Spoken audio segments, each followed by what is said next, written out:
So welcome to the Solving and Verifying Linear Inequalities lesson. This is going to look a lot different than just solving and verifying a linear equation, in that with a linear equation we only have one answer, and we already know that when we solve a linear inequality we have an infinite number of answers. So it can definitely be a little bit tricky, but it can help us, especially when we need to reverse the inequality. And it's that verification that's going to help us realize that something's a little bit off. So we're going to have a little bit of a colorful lesson here just so that I can show you.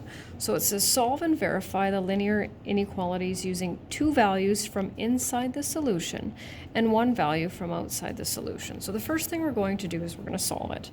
Number of steps is entirely up to you. So I'm going to put my variables on the left side and my numbers on the right. So I'll subtract 3n from both sides, and then we'll get 2n, and then I will subtract 3 from both sides. And remember, you can always show me that minus 3n minus 3n minus 3 minus 3 if you want, but it's just not necessary.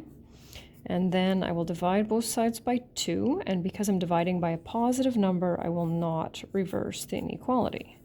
So there's the first part of that, and that of course is the solving. Now I'm just going to switch up the colors here, just I think so that it'll be a little bit easier to see. That's not something I need you to do. So verifying, so it says use two values from inside the solution. So that means two values that are part of n is greater than -6.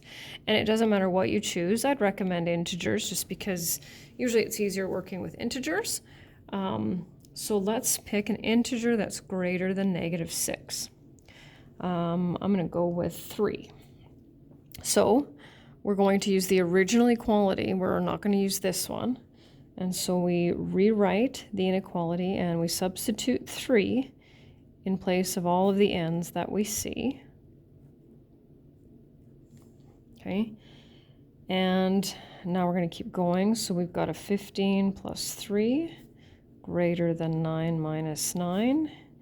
And then we have 18 is greater than 0. Now, because that's part of our solution, this should be true. And it is. 18 is greater than 0. So that'll be a check for us. And now we'll take another one. So again, greater than -6. I like to work with 0 often, just because it's when I'm multiplying by 0, of course, I get 0. Slid that a little bit. There we go. So same thing, 5 times 0 plus 3 is greater than 3 times 0 minus 9. Now that's the step I need to see. I don't need to see these parts broken down into their evaluated answers, but you can if you want. So we'll skip this middle step here. 0 plus 3 is 3, and we want that to be greater than -9. And it is, and that's also because it's part of our solution. And then the last step is just to make sure we're going to take one number that's not from the solution. So we want to make sure that it is not greater than 6. We want to choose a number that's smaller than -6. Lots of different options here. I'm going to choose -10. So 5 times -10 plus 3 is greater than 3 times -10 minus 9. And this one I'm actually going to break down into a couple of steps. That's entirely up to you. -30 minus 9.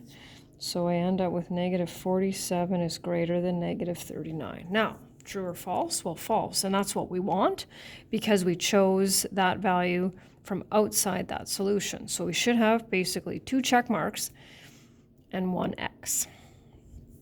And then we have another one over here.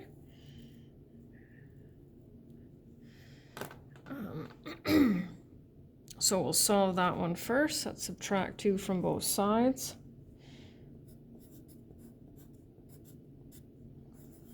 And we'll divide both sides by -2. Now, here's where it would be really helpful. If we divided by 2 and forgot to reverse the inequality, we would do our verification and find that things would not be working out, right? The ones that are supposed to work out would not, and vice versa.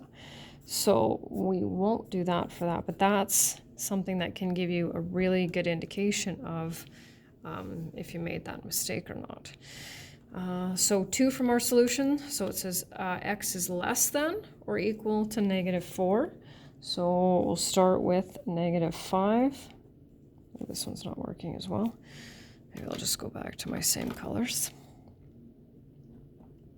Oh, put an accent on that.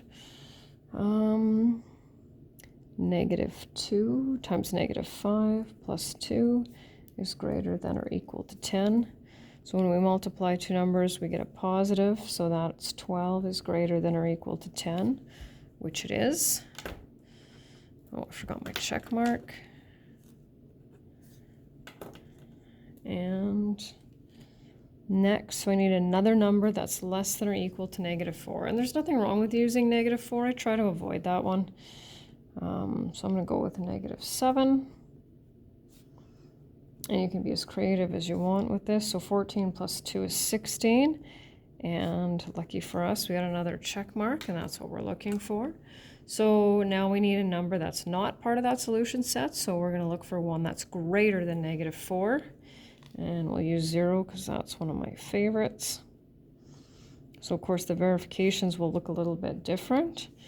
0 plus 2 is 2. Is 2 greater than or equal to 10? Well, no one, thank goodness. And so that's what the verification looks like. Not necessary to verify for each inequality, but if you're a little bit unsure, you could even take 1 if you wanted from the solution range, and then one that's not, just to make sure that you have the right answer. And that's it.